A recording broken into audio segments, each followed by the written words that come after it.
Bienvenue au sommet de la montagne des Français.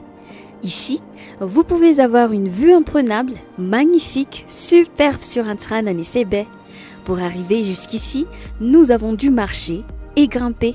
Cela nous a pris presque 2 heures et cela nous a obligés à gravir plus de 600 marches. Mais la vue en vaut la peine.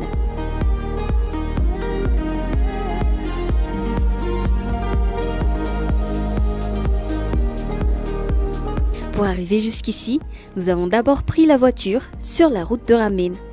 À mi-chemin entre la ville et la fameuse plage, nous arrivons au pied de la montagne des Français.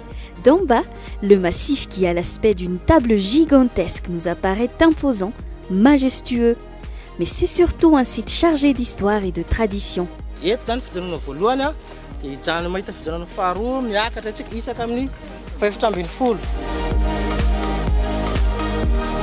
La montagne des Français doit son nom à l'occupation du site par les militaires français au XXe siècle.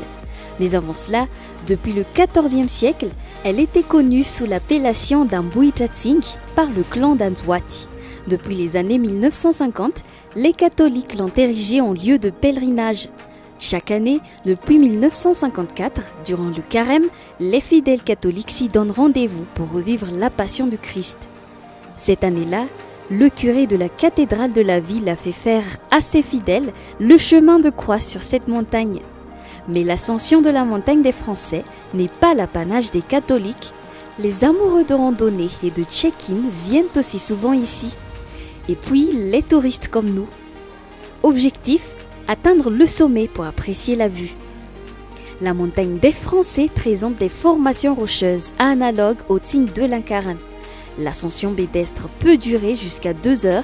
Pendant la marche, vous pouvez déjà apprécier le paysage, la flore tropicale sèche, des baobabs endémiques, et puis la vue déjà, comme un avant-goût de ce qui nous attend au sommet.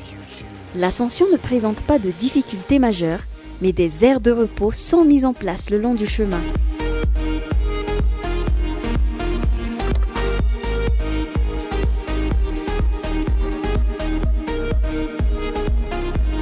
Après avoir traversé le labyrinthe rocheux, nous voilà au pied d'un tunnel et ses fameux 626 marches. Ce tunnel servait autrefois aux soldats français pour faire monter des wagonnets vers le sommet de la montagne où étaient érigés les bâtiments. Pendant le trajet, nous pouvons apprécier les grottes et les vestiges de l'époque coloniale.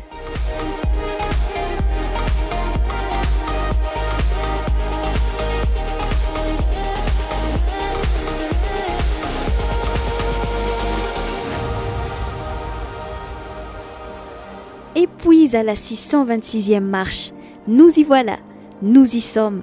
Nous sommes au sommet. Mais quelle vue magnifique! Une vue imprenable sur la baie de Diego, l'une des plus belles du monde selon les connaisseurs. Là-bas, on peut voir la ville. Puis là-bas, le pain de sucre. Et là, le cap d'Ambre. De ce côté, la mer d'Émeraude. Par là, les 3 baies. Tout Diego est à portée de vue. Pas question de repartir sans les selfies.